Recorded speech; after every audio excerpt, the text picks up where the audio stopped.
5, 4, 3, 2, 1. Ladies and gentlemen, this is it. It's the ROMELLO Marcellus Show. The fly uncle you always wish you had. Bring 'em out. Here to give you every aspect of game from a real player's perspective. It's the biggest boss from business, entertainment, love, and life. Had to find my inner power. To fashion, etiquette, and current events. Major show alert. All to enhance the happiness already inside you. Today is about the power of you. Check it out. You're now rocking with the best.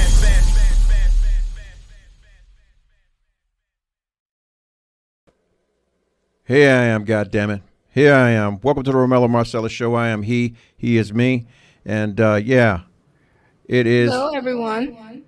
Jay in the house. Hey, how you feeling? Man, great. I can't call it. I mean, it's another day. We put it in the record books. And hey, we're here to make a difference. At some point in time, we will make that difference as long as we keep trying to do what we do, right? Absolutely.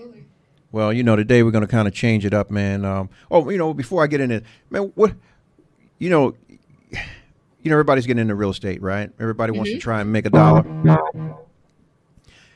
Look at Zillow. Zillow is now getting rid of actually $2.8 billion of their inventory. But you know what it's going to go to? It's going to go to those institutional investors like your hedge funds and those kind of people. Average Joes, we won't see any of that. We won't be able to touch it because they're going to package it up and sell it in large parcels. This is why we need to get ourselves together, people, man. We need to get ourselves to the point where we can actually come together as a consortium or a group to be strong enough to get into, get in on some of these great deals, man, because trust me, they're taking a loss and they're selling at bottom basement prices to get rid of them because, hey, their overhead is way too high to maintain that situation. I mean, the whole cost, insurances, and then they were having problems getting the labor to even, to deal with the flips that they were doing. So, yeah, big business is always big business have those kind of little business problems too. So, yeah, it's just that one of those things. So, what's been going on with you, man? Just making sure everything goes according to plan, trying to keep my investments straight and staying busy. That's about it. Yeah, got to do that. Well, we're going to shift gears with the show a little bit today, man. I think that it's well overdue. It's long overdue, to kind of touch something a little more serious, a little more personal for some. And I think that this is that time where it needs to happen. Tonight, man, I can't. I'm kind of I'm overwhelmed with the thought of it and it being all around us and we not see it. The topic of the show tonight is hidden in plain sight. Survivors. Okay, they misspelled that. I need to go back in it. Well, survivors all around us.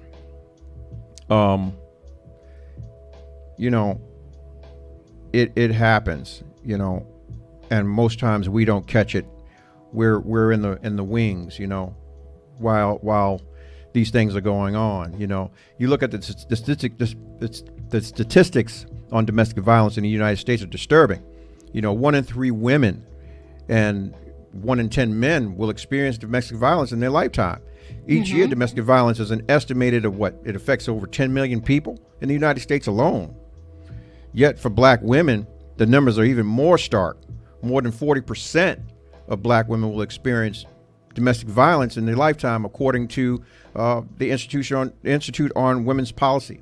Research, they researched the status of black women in the United States, and then in comparison, 31.5% of all women will experience domestic violence.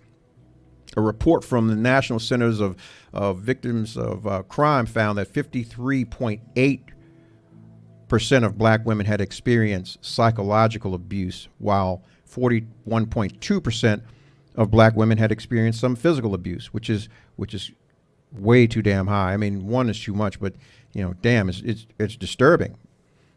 More disturbingly, they say that black women are 2.5% likely to be murdered by men than white women.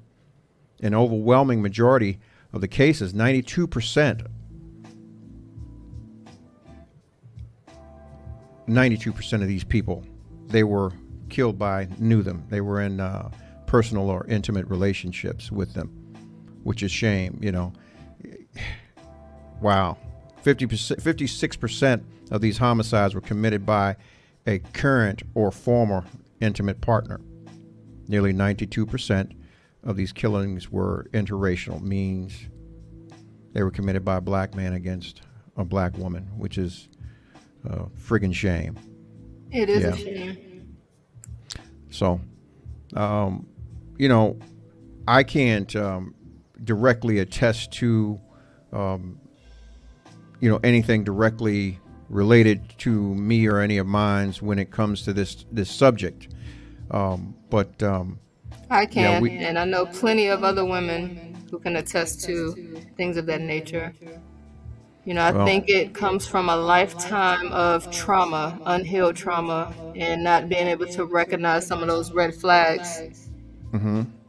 Or not knowing what to do with some of those red flags, or not knowing who to tell, trying to protect your abuser. So many things happen that prevents the truth from coming out, or just, you know, what a black woman is going through, for her to speak her truth in a way that she's able to get out of some of those situations. Some do walk away immediately, but I think it is tied to a lifetime of trauma. Right. Well, we have a guest tonight, and I'm going to step back, and I want you to, I guess, you know, introduce or bring her on. Absolutely. We have a very special guest who has a story of her own, a lifetime of trauma. LaToya Johnson is the definition of a survivor. She survived molestation, rape, domestic violence, and incidents that should have taken her life. And she has blessed us with her presence today to share her story. I thank her in advance for her bravery, sending blessings and love her way. Thank you for being on tonight. Welcome. Welcome. Thank you for Welcome to the having show. me. Thank you for having me. Thank you. We're blessed. We're blessed to have you. We're blessed, truly. I'm blessed to be here. Amen. So who are you?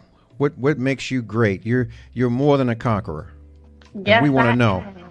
Yes, yes. First I want to say thank you for having me on the show. It's an honor. And I want to start out like I'm a survivor. I've survived incidents that should have took my life. I mean, I was like the young lady said in the introduction, I survived things that should have took my life, like molestation, rape, domestic violence, suicide, depression, you name it, I survived it. And I even survived a gunshot wound to the head. So yeah. So I'm a survivor. Like only 5% of people live a gunshot wound, survive a gunshot wound to the head. And only 3% go on and live an independent life. And I'm so proud and thankful that I'm in that bracket. And God chose me as a general instead of a soldier. I graduated. I'm no soldier anymore. I'm a general. That's right. So yes, I'm honored. I'm blessed. Yeah. So thank you. Thank you. Mm-hmm. So how did you what started it all? I mean, where did you experience your first I want to call it atrocity, your first atrocity or your first abuse? When did you first recognize that it was, and how did you begin to cope, or what were your coping mechanisms to get through? Oh, well, I remember it like it was yesterday. I had a good day in the salon. I used to be a successful hairstylist. I was at the top of my game. I was doing hair. I was a Washington Wizard hairstylist. And I was doing my thing. I was working in the salon, busy, doing fashion shows, magazines, shoots, video shoots, movies. It's because I worked with a local record label at the time. So I was able to do more than, being a salon behind a chair. They gave me the opportunity. So I had a good day in the salon, and my ex-boyfriend, I'm gonna say Stephen, his name's Stephen.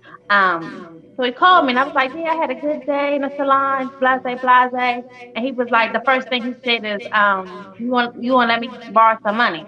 And I was like, no, hello, like, no, that's good, babe. No, congratulations. Just asking me for money off the top. And I was a little irritated, so I was like, I hung up. So I was like, I'll talk to you later. So when I got home, we were having a discussion, like we were having a conversation.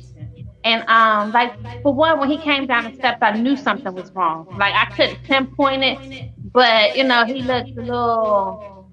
He looked a little crazy. A little. It was high, but it was like it wasn't like it wasn't like a weed high. It wasn't like a marijuana high. It was like something that I couldn't identify with at the time. So we was having a conversation, and then next thing you know, I was on the floor. Wow. And I was holding my lip because apparently, like, I was holding my lip because it was bleeding, like it was like gushing, bleeding, like it was being like somebody turned on the water, and it was like gushing like that. Mm-hmm. So I looked up, and he had this devil look. I didn't even recognize him anymore. He just looked like the devil. His eyes was black, and he just looked at me and just walked away. And then we was downstairs in the basement. So in the basement, it was a sink and stuff. So I didn't know what to do. So at the time, I hold my lip and I parked out back because my mom and stepfather was upstairs, and I didn't want to draw attention. So I snuck out the back door and went to my friend's house, in disbelief that happened to me, because I was embarrassed, I was ashamed, I was confused, I was, I just had a lot of things going in my mind and going through my head. And I was like, I couldn't believe he did that to me. You know what I'm saying? So I went to her house because, she's been through that with her. She's experienced that before. So I know she knew what to do. So we went to the drugstore. I got this, super glue and, like super glue the gash together because it was a gash. Like I should have got stitches. Mm-hmm. But I didn't want to go through that. So luckily I got the Band-Aid glue and patched up my lip. And we made a story up saying that we was at the bar hanging out celebrating. Well, we was at the bar happy hour. And then I reached down, I dropped my purse, and we reached down at the same time, and she head-butted me in my lip. You know what I'm saying? It was convincing enough that it could be possible that happened, but that didn't happen. You know what I'm saying? So so that's what the story I told, and apparently everybody believed it. So I have a question for you. Were there any indicators, anything like in hindsight that you can think about that would have given you, I guess, pause at this point in your life to say that, these were some signs that I overlooked? Oh yeah, there was definitely red signs. I'm not gonna say, well, I looked at it like, okay, he's not going, well, this is me, you know what I'm saying? This is a new relationship. He's not going to do that with me because, I'm not that type of person. I'm not going to be that type of girlfriend. Yeah, so I didn't look at it, you could say I ignored the signs, or I thought I was better than the other relationships that he had. So yeah, I definitely ignored the signs, and I was like, I could change them. You know what I'm saying? Right. I was like, I can admit I was Captain Save-A-Ho. You know what I'm saying? I put myself in that position to try to save him, but he didn't want to be saved. So right. So So there was definitely red flags, and then the one thing I ignored. Because our relationship was great. The whole time we was in a relationship, it was good. Everything was going good until like the last 3 months of our relationship when he relapsed on PCP. Okay. Wow. Now, yeah. Wow. Yeah. That's exactly right. And when he smoked PCP, he became like a devil for real. Right. His face became gray. It's like all the blood went out of his face. His eyes became black, and like he just changed, and he was like a different person. And before my eyes, and I didn't even recognize him anymore. And then it was like to the point he was doing like erratic behavior, like I was scared to leave. You know what I'm saying? I didn't want to, I saw, women in my family or people around me in domestic violence situations. And I always said that would never be me. But you can never say that'll never be you until you get in that situation. And at that time, like, I loved him, you know what I'm saying? But I Right. knew what he was doing wasn't love to me. You know what I'm saying? He loved me. I believe he loved me, but what he was doing wasn't love. Right. He And loved you to his capacity of understanding what love was. exactly. Yeah. And he didn't really, since though his background and the way he was raised, I don't even think he knew what love was. You know what I'm saying? Because Right. you have to. It's a lot of people out here, especially dudes, especially males, that are not in a nurturing home and not raised with two loving parents or one loving parent. They're raised like to the wolves. They Right. like, Raised yeah, by their parents wolves. leave them to the wolves and they go run to the streets. And the streets raise them, and the streets doesn't really teach love. Right. They teach love in their own way, but not for love in a relationship, not love with a partner or your significant other. Right. So, yeah. In that relationship, was there a final straw? I mean, yeah, there was, because I was, I feel like our relationship was forced ended by me getting shot in the head. Now, I wasn't shot by him, but Okay. he put me in a situation, he put my life in danger Got it. because he was the intended target. Wow. Yeah. Yeah, he was the intended target. So did he ever make you feel as if you were the one that provoked him to do some of the things that he did when he did do those to you? Because some narcissists do that. No, like, they would come out the blue. Like, you know what I'm saying? When he would hit me, it was like I'll be driving or I'll ask him something and he'd turn around and smack me. And I'm like, what's that for? Or, I'll ask him a question and he'll just smack me. And I'll be like, or he'll hit me. Okay, like, for instance, we was talking. It was a good conversation. I was driving him to this interview and everything, and we was talking about kids. And he was like, "You would look good." He was like, "You would look, you would look really cute, pregnant with my baby." I was like, I was driving. I was like, "We're not in a position right now to have any kids, And then before I could finish my sentence, he started hitting me. He was sitting on the passenger side,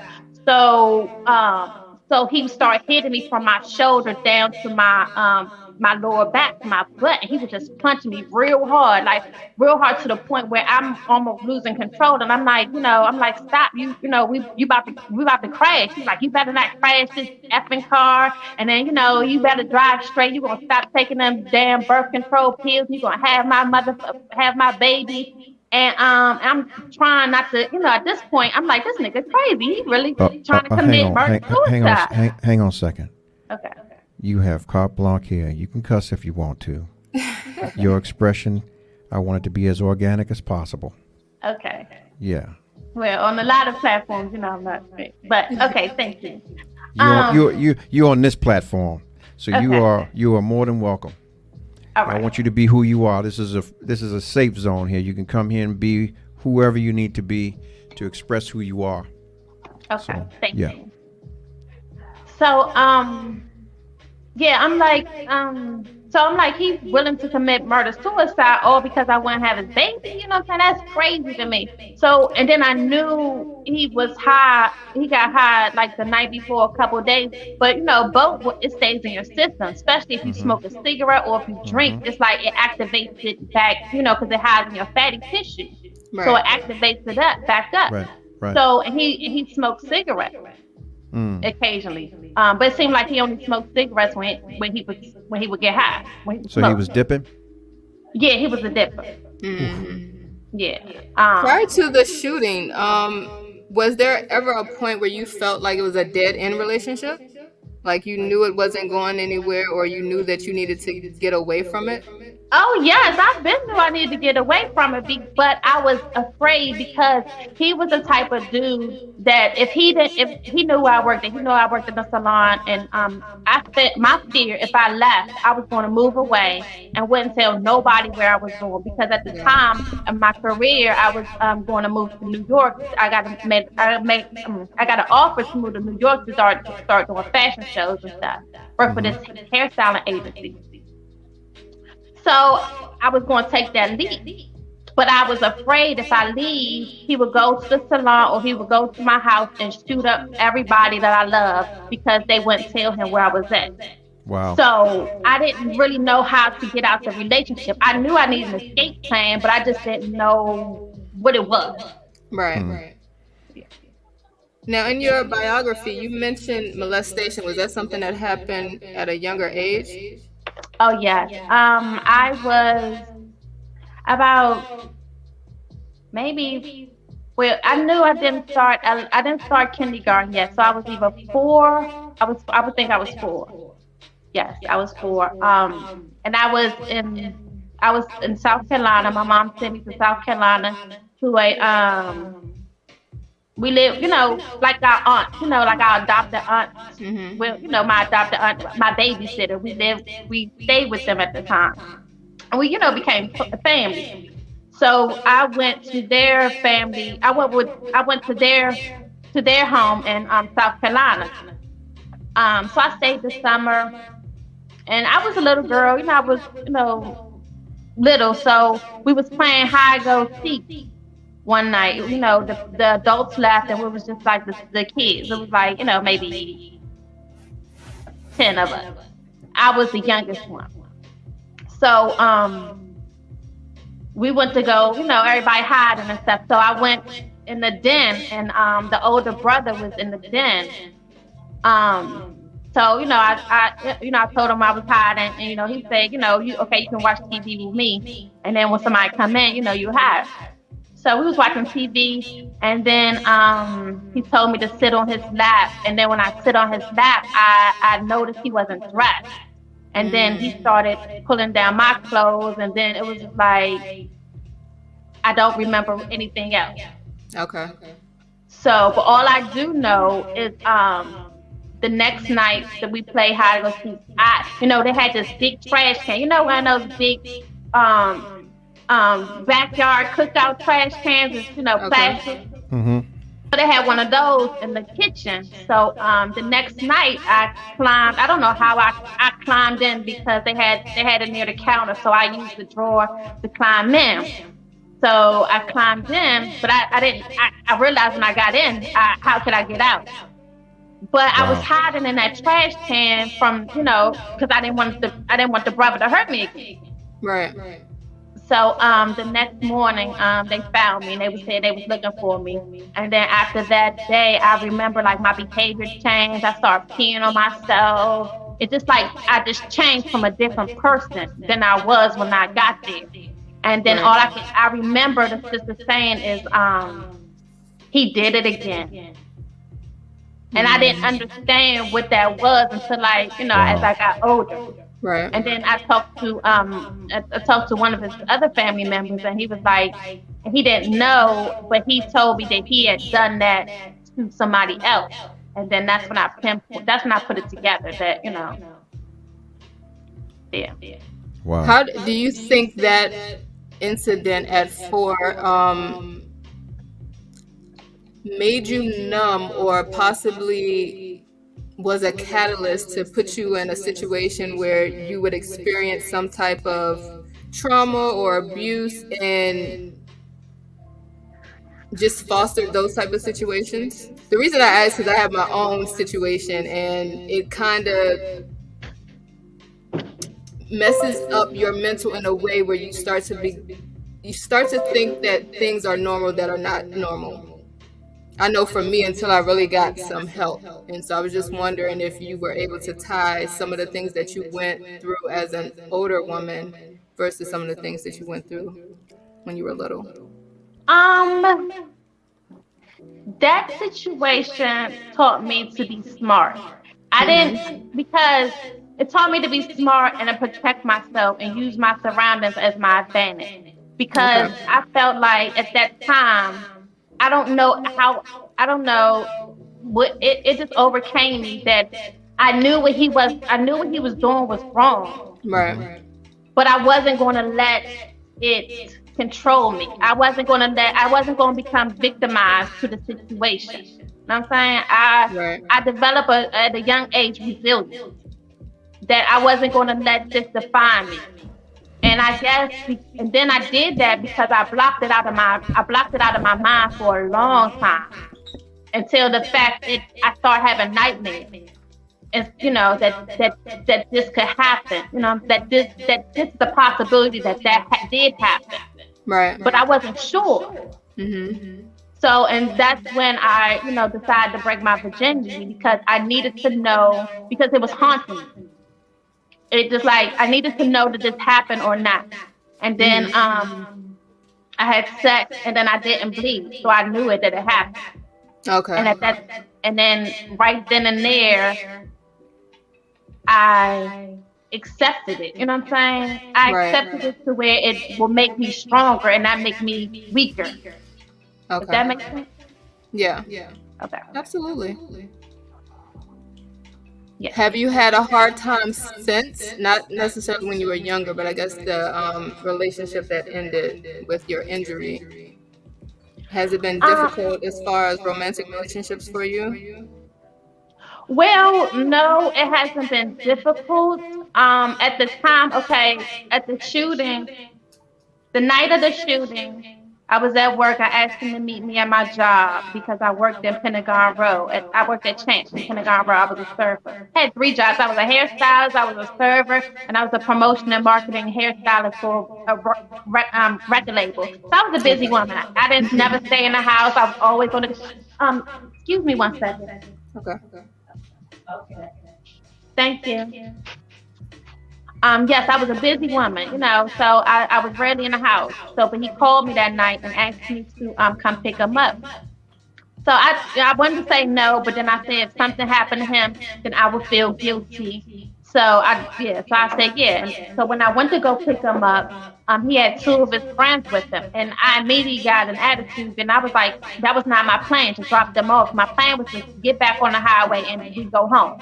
Right. So I had to drop them off, and I was like, at this point, I was done. You know what I'm saying? I was done with his shenanigans. I was done with the situation. I didn't care anymore. His clothes was already in my trunk. I was going to drop them off the next day and deal with the consequences however they came. I didn't care. I just was done with the relationship. So you're at the point but that next morning never did come for me, to end the relationship. Because as I was driving to take them home, he said, "Come, watch out for that white SUV." And then any other time he would say, "Watch out for a car." Like it would be times like we would be driving, I'll be driving, and out of nowhere he would just bang on the dashboard and say, "Ooh, watch out for that car." Just in case they start shooting, roll down the windows and lean your seat all the way back. And then it'll be times where I didn't really take him serious, and he would just bang on the dashboard, to the point that I had to take him seriously. So I did what he said. But this time he didn't react like that. And then he did that so much that I really did. It was to the point where I didn't take him serious because nothing ever happened. Right. So I was like, dude, they parking, they turned into the parking lot, so I thought they was going to go park. So I pulled up to the light, I turned the corner, and then all of a sudden my car was sprayed with bullets. It looked like a scene from a gangster movie. It was shot at with bullets. But apparently one of the bullets traveled through the windshield, the back windshield, before entering my headrest and entering the top front of my head. Wow. But I'm the only one, of course, that got injured. And it was 3 different shell cases out there. So it was 2 shooters or it was 3 shooters. But I was the only one being medevac to the hospital as they walked away. But the next morning never did come for me to end a relationship. Right. Wow. Some say, at the time I was pissed. Like I was pissed off at, at the time at the shooting. At the time of the shooting, when I woke up in the hospital the first night, first night I woke up, I was like, where am I? Like, what the fuck? What's going on? I'm hooked up to all these machines, the IV. So I started pulling the breathing tube out, and I pulled the IV out, and I'm getting ready to get out of bed, and then the doctors and nurses rushed back in there, and then the last thing I heard before they sedated me into a coma, semi-coma, is I could hear the nurse say, "How did she get the strength? How did she get the strength?" And then I passed out. And then the next thing I remember is waking up in my room and talking to my friend, and I'm like, "Girl, I'm be back in the salon working as usual. I'm be out of the hospital, Right. going, business as usual." She was like, "No, you're not." She just looked at me like, like, she looked at me like she had these, sorrow, sad eyes, and I'm like, "What's going on?" She was like, "You were shot," and I'm like, weird, like looking around, like, my body, and she was like, I'm patting myself. She was like, "No, dog, you were shot in the head." And I'm like, "What?" Like, and then at the time, my right side was weak, like paralyzed. I couldn't move, and my right fist was folded up. My right hand was folded up in a fist, and I couldn't move. And then the only thing I could do at the time was cry. Like, what the fuck, God? Like, why did you do this to me? Like, I'm not a bad person. I didn't deserve this. What the hell? So, for a long time, I was mad. What I'm saying? My behavior became worse. I was, because of the injury, I was cursing, using profanity at my family members, nurses. I was just rude. What I'm saying? I was just rude. Right. So what happened to his goofy ass? Nothing. Well, apparently the only thing that happened, well, no. Yeah, the only thing that happened that I guess good on his part is he stopped smoking both, and he had the two boys. He got a family now, and yeah, so only good things happened to him that I know of. But I know he's haunted by the situation. Yeah. Did he try to reach out to you after that? Oh yeah, like at the time, at the time before, the brain is crazy because at the time of the incident, I didn't have nothing to do with him. I was done, like I was fed up, like I had enough. But after the brain injury, like after I got shot, like I wanted to be with him, like what I'm saying, like I wanted him, like I was in love with him. I felt like he was the only one that understood what I was going through. Excuse me one second. Mm-hmm.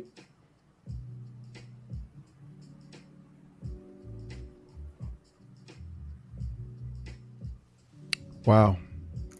I know, this is an amazing story. The strength Yeah, and so, the wherewithal. Yeah, We were just talking about your strength and courage. Thank you. Yeah. So yeah, at the time, like the brain's a tricky thing. Like, it's like at the time, after the incident, I loved him. Like I wanted to be with him. Like I couldn't understand like why didn't nobody want us to be together. And then I wanted to talk to him. About the incident. I don't call it an accident. I call it an incident. Because I felt like he was the only one that could understand what I was going through. But, he couldn't. He wasn't man enough to handle what I was going through. And, the trauma. Had he ever been shot in the head? He was great, but not like I was.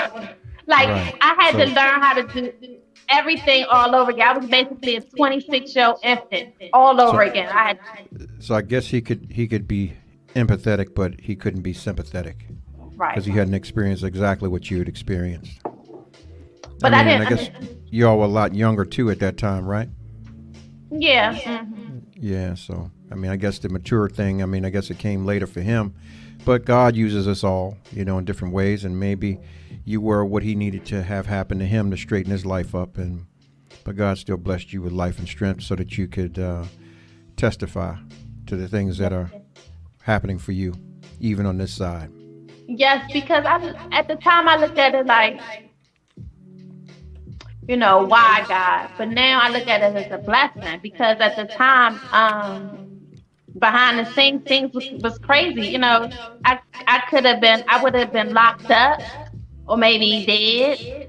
But, God chose this way. God chose this for my life to use me as a testament so I can, I can share my story. I can share my story with everybody, like the medical field, the physical therapy, the teenagers, adults. Like, and then I can speak on a lot of different things: gun violence, drugs, What's the domestic average? Think violence. about what's the percent that someone would survive a headshot wound? What's that? I mean, I know that's slim to none. Oh yes, 5%. Wow. Like when I go to the doctor's office, they always look at me like a question mark. Like they be puzzled because they don't know. They rarely seen a case like mine. They only read about it. But Wow. to actually have a patient that suffer with my injury and suffer with all the things that are going on with me, Wow. yeah. That says a lot. Yeah, that's God had amazing. whole another plan for you. Yeah, he Absolutely. did. He did. And I'm grateful for it. It's a struggle. No, don't get me wrong. Every day is a struggle. Like every day. Every day.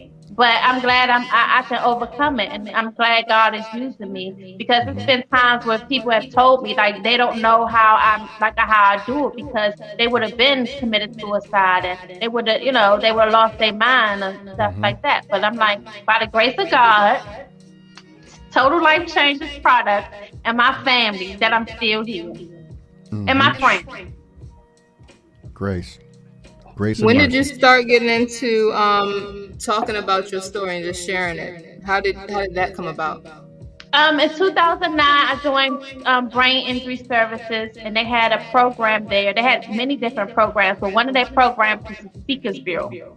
And that was my main thing, like to get my story out there. Because when I remember being in the rehab center and seeing a special that came on about gun violence. And, at the time, I think DZ had got shot.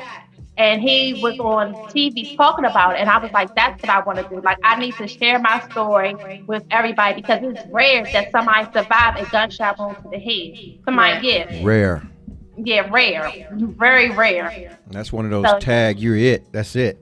Yes. Tag. That's it. And then I feel like this happens to me, so I have to share what goes on. I have to tell my story, to anyone and everyone that wants to listen. And my main goal when I joined the Speakers Bureau was to go back to my high school and to speak in front of the students. And I was able to do that in 2015.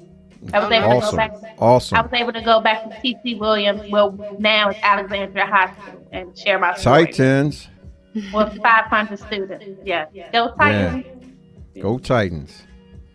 Yeah, that's awesome. That's awesome that you were able to, this is what we're missing in this day and age because the information that we are receiving comes so fast. And a lot of times we're not able to disseminate what's real from fake. So people are willing to accept fake at any given time and disregard real as something that is a burden to them when they don't even carry the burden. And it takes real people like you to stand up and say, hey, yeah, I bear the burden too, because there is that needle in the haystack out there that's dealing with something similar to you, and to see you still thriving and striving, to give them that courage or that encouragement to say that I can do it too. Thank you. Yeah, I truly thank you. It is a blessing. It is an honor for you to be here in our presence. And yeah, I mean, what's next for you? What can we do? What can we do to help you? How can we help your cause? Well, just what can you do? Like, wow, that's a question. What can we do for you?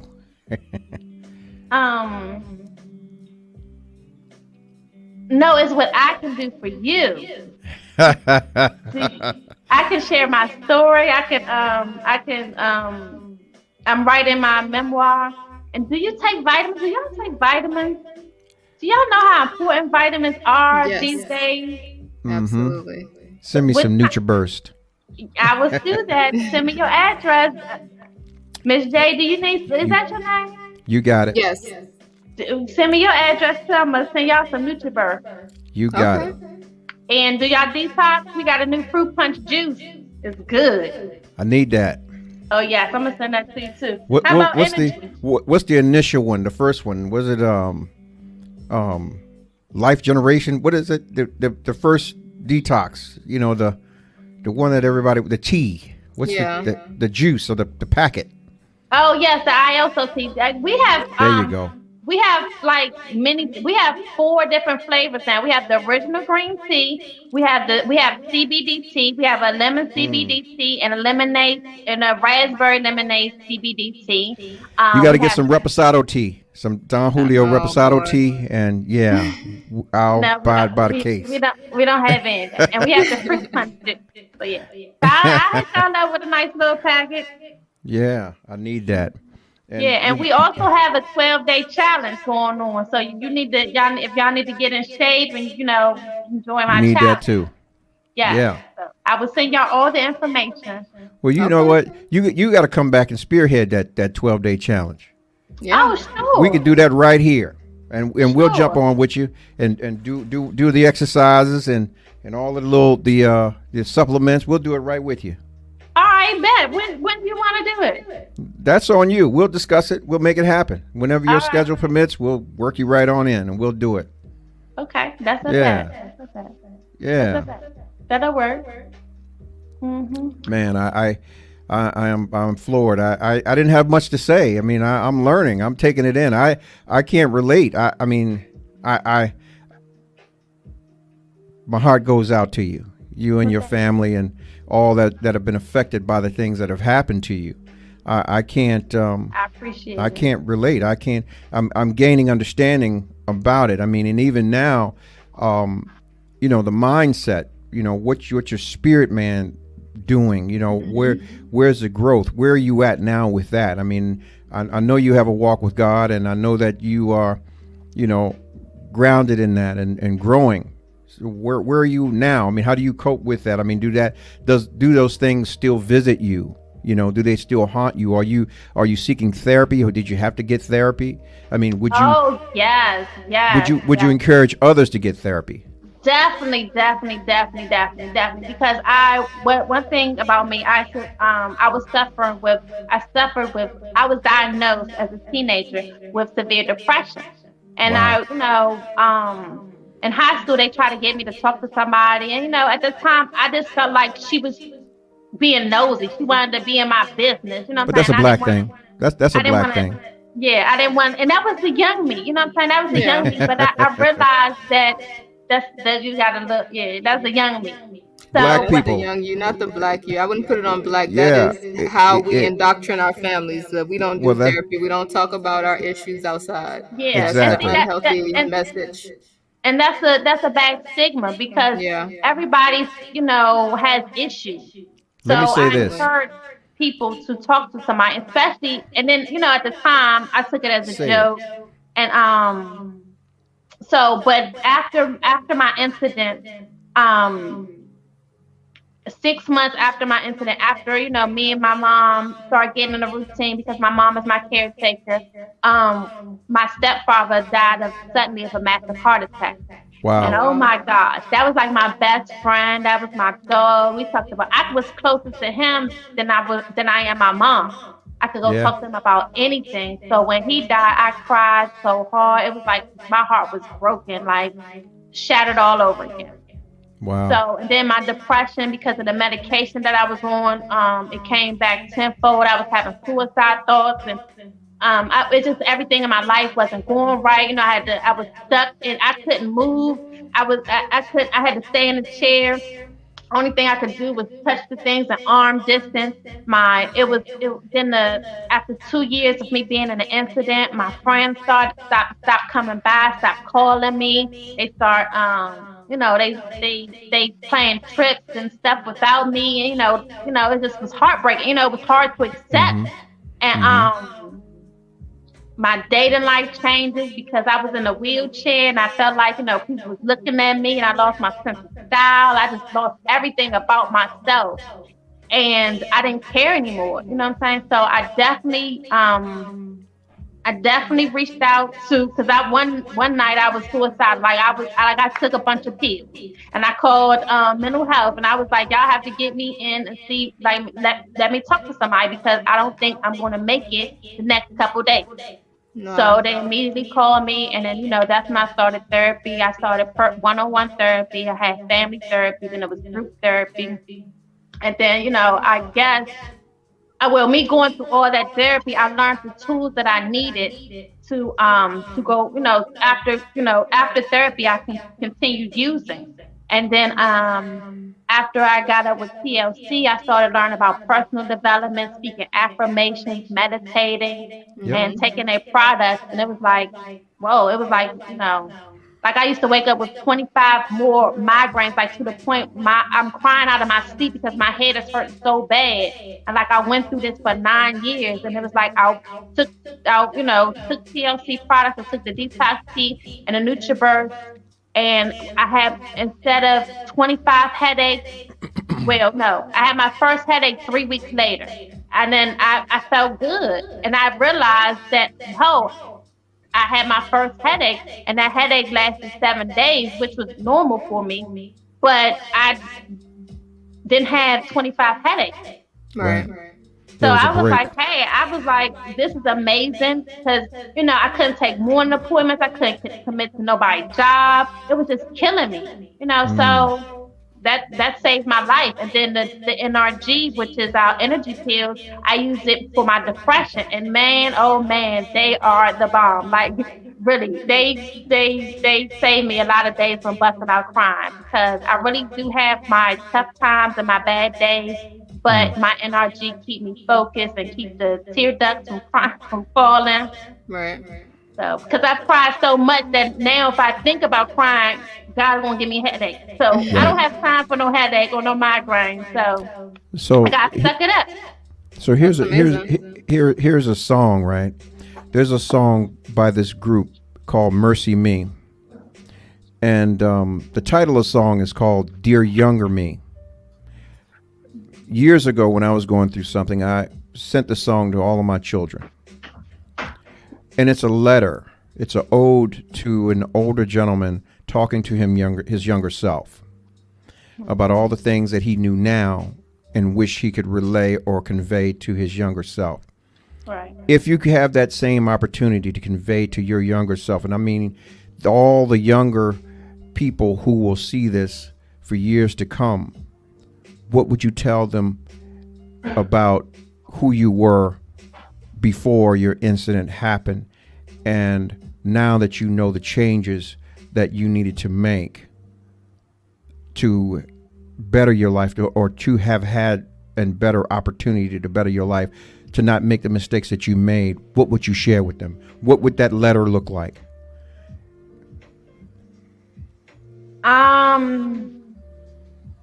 Well, honestly, I'm still trying to. Honestly, I like the Toya, or the Latoya that I was before, because I was a go-getter. I was ambitious. Like, I'm still ambitious. I'm still determined. It's just like, I don't know. It's like, okay, hold on, let me get it together. You threw me off guard with this. Take your time. What about your choice in people? Your choice in relations? Oh, definitely. They definitely changed. Now, like, I definitely, like, soon as my energy, like, they don't even have to, like, now I'm big on energy. Like, if your energy is wrong, or if your energy bad, I don't want you in my space. You gotta go. You gotta leave my house. Or if I'm out and about, I'll walk away from you. I'll distance myself from you, because I know you're not any good. It's nothing good about you. So Right. before I just remove myself from the situation. How old were you when this incident happened to you? When the life change happened to you? Let's say 26. 26. And at the time, I'm going to tell you, 25, it was like I didn't know who I was anymore. Like, a lot of things I put up with at that time, I wouldn't have put up with it a year before. And then I say that because I feel like I went into a deep depression because a friend of mine had died, and I just didn't identify with that at the time, that was going on with me. So I felt vulnerable. And like I said, he had a lot of red flags, and a lot of those red flags, I wouldn't have got involved with him like I did. So I So, would so have the kept them as a friend so instead the of question relationship. is, what would you tell the 25-year-old young ladies that are watching you right now, that have heard your tale tonight? What would you caution them? What advice would you give them about selections of people? Not so much the goals, because you were on point with that. You were at the top of your game. But the things that led you to the point where your life has changed drastically, meaning through the abuses, through the mental anguishes, through the spiritual wars. What advice would you give them? Never lose sight of yourself. If you Amen. feel like you don't know or you're losing sight of yourself, definitely continue to pray.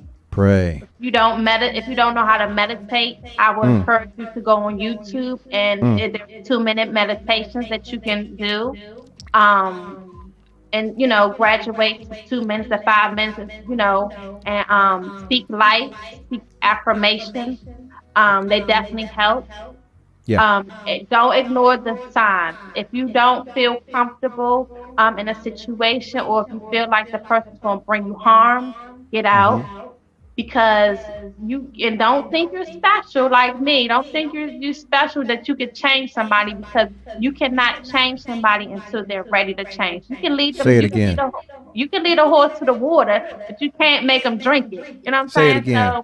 So don't try to change somebody. Let them be in their own space. You work on you. Let them work on them, and you keep it moving with your goals, what you want out of life, because nobody can make them happen but you. And if it's up to you, if it's meant to be, it's up to you. So believe that. Never lose sight of yourself. If you feel like you're losing sight of yourself, or if you're falling vulnerable to the things that you wouldn't have fallen vulnerable to, check yourself. Go get help. Read a book. Read, like, I don't know the name of the book right now, but yeah, do something positive and get out that negative situation, and go. If you have like a mentor or a big sister or a big cousin that you can relate, go talk to them. And if you feel like their advice is not as positive if you need it to be, go talk to somebody else. Mm-hmm. Reach out. There's a lot of help. There's places out here. There's like domestic violence hotline. There's suicidal hotline. There's Army to Angels, which is a nonprofit organization of domestic violence that I'm a part of. Awesome. Yeah. Yeah. There are a lot of things. Yeah. You can call Well, me. I that's what I was I'll about help to you say. through. You're a I, wealth of knowledge. Where can they find you on social media? Your email, whatever you willing to share for someone to just tap into you and say, "Hey, sure. I'm struggling. What can I do?" Can I? Uh-oh. Uh-oh. Hang on. We lost her. She'll be right back, I'm sure. Patience. Man, this is awesome. It Awesome. is. I mean, I know that the average individual would have folded. The average individual would have folded. Yeah. And she's back. Sorry about And that. she's back. I was trying to put it in your chat. I could be reached on Instagram at Latoya. Hang on. Period. Hang on. Let me do this. Okay. Go ahead. I'm gonna do something special. At Instagram at Latoya. Period. SJ. And on Facebook, Latoya Johnson.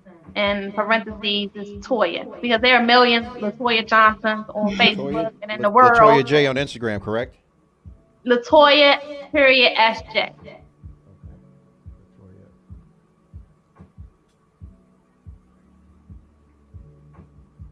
Okay. Yes, I love, anybody that reach out to me, I would, give my best advice that I can. To anybody that's struggling or needs help, suffering with depression and an abusive relationship, a brain injury, you need some encouragement. I have one more question for you. Oh, I love questions. What would you say from the time of your incident to present has been your biggest hurdle to overcome? Wow. Um, I feel like every day is a hurdle. Like I'm overcoming something every day. Well, I've had a lot of hurdles, like being able to walk on my own, getting out the wheelchair on my own. I was very determined to walk. I mean, I don't walk the best now, but I can stand up. Even if I have a walk, I can stand up and move my feet. That's all I wanted to do. Okay. So that was a big accomplishment. But I'm still. Is that correct? IG at latoya.sj Yeah, on Instagram. Yes, Instagram is correct, but Facebook is not. It's a capital T. Capital T? Yes, capital T. So yes, but I still feel like my walking now, like now I'm walking crooked because of my pump. I mean, because of my spasticity in my pump. Okay. So that's affecting my walking and my exercise and everything that I'm doing now. Listen, damn all that. You are still but dope. I'm You are still here, still so dope. You are so dope. Thank You you. are still dope. You are so dope. Thank you. Yeah, man. Your spirit, everything. You are Yeah, so you have dope. an amazing spirit. You are so dope. You are truly a blessing. You are God's send, man. Thank You know, you. sometimes, man, God uses us in different ways, man. And you know, we have to understand that's, you know, the hedge sometimes has to come up and we still have to stay faithful in the midst of it all because there are folks that are watching. And I hate to use this as an analogy. You know, there was a guy who got, you know, taken away from here the other night. And it was because when he was being used, he wasn't willing to be used. And he wanted to circumvent a situation. So he was willing to do this as opposed to stand and wait on the Lord. So they took him on away from here. He was called on. But I don't know how people may use that analogy, but it's just the truth. When you stand, you will always be vindicated, or you will always be certified. You are one of the real ones. You are one of the realest ones out here. You're still able to tell your story. We're Very rare. rare. We're rare breed. Like one of these NFTs out here that's selling for $1 million. Exactly. That's you. We thank you. We thank you for your time this evening. We truly Yes, thank thank you. you so much. Your You story is truly are inspiring. welcome anytime you want to come on. If you have something that you need to share, anything you want to express and in your positive way, you are more than welcome to show up at any time. Well, thank you. I'm definitely gonna take you up on that offer. We thank you. I'm gonna be the third co-host on you. Hey, that's Hear what's that? up. That's what's up. We thank you. Well, thank you. You have a I wonderful appreciate- evening. I appreciate this platform that you have, and continue doing what you're doing. Hey, we're going to do just that. You got anything else, Once Jay? again, sis, I just wanted to say send love and light your way, and blessings on anything that you put your heart to, anything that it is that you want to do, you can get it done. Thank you. I appreciate it. I appreciate that. And the same to y'all. I'll send the same blessings and love and positive energy back to you guys and everything that you guys are doing. Yeah, don't go anywhere. Okay, sure. I want you to hear this, because this is for all of us. And all you'll get understanding, because it is here for you to get and to obtain. God's not going to give you anything that your shoulders can't bear. He made your shoulders, so he knows the weight that you can bear. He knows the rock that you can push up the hill. You are here to do his bidding, not yours. All the things that we are given are merely leased, and they will disappear in time. This is merely temporary.